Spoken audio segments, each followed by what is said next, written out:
Hello, Frau Kulich. Hi, Mike. How are you doing? Fine, thank you. Yeah? Glad to be here today with you. Yeah, I'm very happy that you found the time for us because actually Miss Kulich, she's the headhunter, and she helped me very much with my previous job to find a new job and to move further. And not only that, but also the way how she did it was really great, and I felt myself really comfortable always when I meet her, and always she's very professional and a very nice person to be with. So so that's why we are here. I would like to introduce her, or maybe let her introduce herself shortly. What do you do, and why are you doing this job? Yeah, so first of all, thank you very much again. No and yeah, I have been doing my job for more than 20 years now. So you already mentioned headhunter. Actually, what we do is the following. We help people find new professional challenges. That's one part of the story. And the other part is that we help companies to find the right people with the right skill set and also with the right personality in order to have perfect match for both sides. That's actually what we do as recruiters or headhunters. So I can imagine the companies are always looking for certain criteria, but also they come into play values of the people who are looking their job, and also the companies. They always present themselves with some values. So do you make sure also that there is a match in this value kind of hierarchies? So it's very good that you point that out, because indeed, in my opinion, that's a very important piece of it, which unfortunately does not always count that much, because there are many people who just focus on facts and figures, being, for instance, a certain skill set, whereas my experience shows that exactly values and rather soft skills are at least as important as the technical skill questions, because we are dealing with people. We are not selling cars or vacuum cleaners, but we are dealing with people. So our job is also a sales job. However, our product, and I put it like this because we speak about people and not about products, but that's exactly the point. Our product also decides, what do I want? Do I want to be placed at this company or not? So this is actually what makes our job as salespersons even more challenging than a salesperson's job working in the automotive industry, for instance, because exactly the values, they count a lot. 80% of the decision-making process in people management, so in hiring, is about personality. That's interesting, because everybody talks about technical skills, whereas the reality shows that dealing with people always means that you need to bring together different personalities, and that's where you can make the difference. When you know your customers' values and your candidates' values, then you are very likely to be successful if these two things match. Rather than if you just check, is the controller able to do this or that? SAP, so transactions, for example. Exactly. So very, very important point that you're mentioning there. So this is one of your characteristics, like your the way how you are working. I can say from my own experience this is true. But what are your other USPs? We call them here in Germany, unique selling propositions. So where do you see yourself different from the other headhunters which are on the market? Yeah. So you're completely right. So we have several hundreds of competitors or other recruitment agencies, and I would really say that we all know how to do our job, and I'm convinced that the majority, we are doing a good job. But you're completely right, there are certain USPs. One of ours is definitely what we're just discussing, the value issue, which actually means that we really care about people. So personally, I mean, I have been interviewing candidates for more than 20 years, 22 to be correct, and I still like it. I'm still interested in getting to know what have you done in your past, what are your strengths, what are your favorite parts of your job, what you would like to do in your next role. So I'm absolutely openly and definitely interested in that. And of course I speak with many people of our industry sector, and I hear so many consultants who say, oh my goodness, I have to do another interview again. I just don't really want to do this, but I need to do it because I want to earn money. And this is something where I think then you're probably not correct in your job anymore, because if you do not really have a real interest in people, personally I think you cannot really give good advice. And I see the risk of pushing somebody in a role which he or she doesn't really want to do. And the experience shows that when you do that, neither the candidate nor the client, the company, will be happy, because the risk is very high that the candidate leaves the company after a few weeks or month. And our interest is also to have long-term contact both with our candidates and with our clients. And that's also, you could call this a USP, that we really care about both sides, that we do personal interviews, personal client visits, that we take references, so we go the extra mile. And yeah, so I would say in a nutshell that's basically the most important things. I know when I'm listening to you, I have the feeling that you are maybe using also your coach experience you have. I think you have also a certificate, you are a certified coach. Is it true that in a daily life, like a headhunter, do you use some coaching skills? Yeah.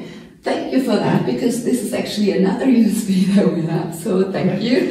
Indeed, because I can use my coaching experience both on candidate side and on company side. Mostly maybe in dealing with candidates or in doing interviews, in finding out what the person really wants, what makes him or her tick, and what motivates that person. It's a question of how to ask questions, because not everybody is highly communicative. So sometimes you really need to draw info by asking the right questions in the right way. So that's where my coaching background helps a lot. But also when it comes to helping the candidate in presenting himself or herself, because not all good candidates are used in doing interviews. And this is also something that we offer as an additional service, which is included, that doesn't cost you any money as a candidate, but I could help you in presenting you in the best way, authentically. But to have an interview is like doing sales for yourself. And I can help candidates in doing this and feeling at ease by doing this. This is also true in helping candidates doing their CV or motivational letter. There's so many people who just don't know how to present their CV, their track record. So this is where the coaching comes to place. And on the other hand, when we speak about the company, we also help the clients to understand how does the current market look like. So currently we have a very, very narrow market, so we hardly don't have any candidates who are proactively looking for a new challenge. So if you post an advertisement as a company, so it's a bit of post and pray that the right person will apply to that job, which was the case maybe 20 years ago. But today, you really go proactively towards the potential candidates in the market. And this is where we do coaching on client side, that we explain to them how does the market look like, and how does how do people react and take their decisions. But also sometimes clients need, for whatever reason, to sorry for the expression, but to get rid of some person. Maybe it can be economical reasons, for instance. And there the coaching comes into place, that we help. We call this outplacement, which is also a very common word in our branch of industry, to help this person to find a new orientation, a new job, and that's also coaching. So definitely another USP, because we are not a company, a recruiter who just clicks on a button and sends hundreds of CVs via email to wherever, but we really handle it very, very individually, focused on the requirements of both sides, client and candidate. So you are describing your activities, but how should I imagine your day? How is it structured? Are you a lot on internet, talking to potential candidates, to the companies? How does it look like actually with present each, or how can you? Very good question. It's actually a bit of everything, all you mentioned. So of course it's very important to know what is my target for the week, so that you really are able to be very target oriented, and that you define your goals. So a month has 4 weeks, and actually you need to do several placements every month. So it's definitely important that you are active on all sides. So you do acquisition or prospection on company side, which means you do a lot of prospection calls on the phone. You go personally to client visits, because as I mentioned before, it's a people business, so it's important to get to know your client personally. But on the other hand, and on parallel, you do the same on the candidate side. So nowadays, thanks to social media channels such as LinkedIn, etc., even Facebook, you can approach candidates. But at the moment you approach them via email, for instance, you don't know the candidate. So you have no clue if he or she is generally interested in thinking about a new professional challenge. You don't know at all what are the wishes of that candidate, and so on. You don't know how much money he or she is earning and would like to earn in the next stage, and so on. So this can only be seen as a first step. And on both sides, candidate and client side, it's always important to do repetitive connects, actually.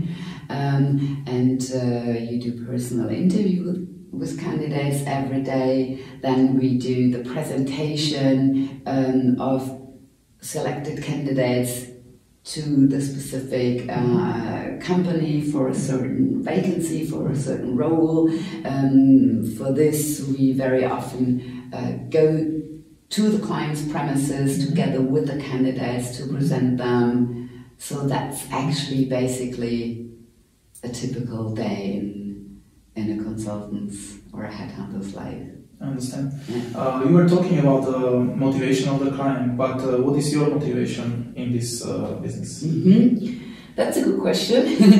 Actually, and I have asked this question several times to me, because I love my job, I love what I'm doing, but there were moments where I was asking myself, well, why don't you just try something different, something completely new? Because I'm a very curious person and I would be open to something new. But in the end, I always come to the conclusion that I say, what I have is actually the perfect job for me, because I love people. I have to deal with people every day. I like to be a consultant, and I can, or I do work as a consultant towards clients, towards candidates, so that's included in my role. I like to do sales because I do like the challenge. That's also included in the role. And I also like the creativity that we have in our profession as well, because as I mentioned before, we are not dealing with cars or pencils or whatsoever, where you can say, oh, it's a nice car, but do you have the same but in red, not in blue? That doesn't work with people. So you need to be creative sometimes in order to find the right source, where to find the right candidate. Sometimes it also is important to kind of convince the person to maybe at least have a look at the job description, or to just go ahead and get to know the client personally during an interview. And for this, you sometimes need to be creative, and this combination is actually what I love, and that motivates me a lot. And of course, it's also the success when you bring together client and candidate, and so you do your placement, as we say, and you get your money. That's of course also a high motivator. But at the same time, to be honest, you also need to have a good sense of being able to deal with frustration, because as we're dealing with people, it's sometimes the case that you do all the work and you get positive feedback from both sides, but in the end you don't do a deal, because for whatever reasons, it might be that the client's or the candidate's father is sick, and that it's not the right moment anymore to change job, or that a female candidate gets pregnant, or whatever. So you cannot really always tell whether it will be a success or not. And this is definitely also something which can be very frustrating. But for this, I say that when you love your job, then you can also deal with frustrations, and you would be even more happy when the next placement really works out well.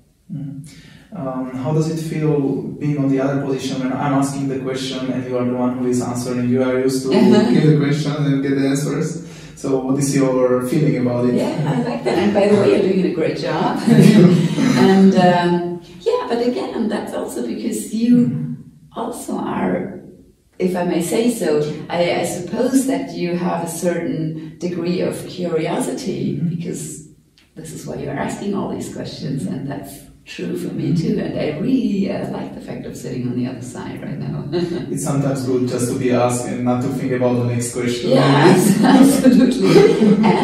But this is also a very important part of our role. It's also a question of mutual trust. I think that we wouldn't sit here together if we weren't trusting each other, and if we weren't convinced that we were doing a good job, don't you think?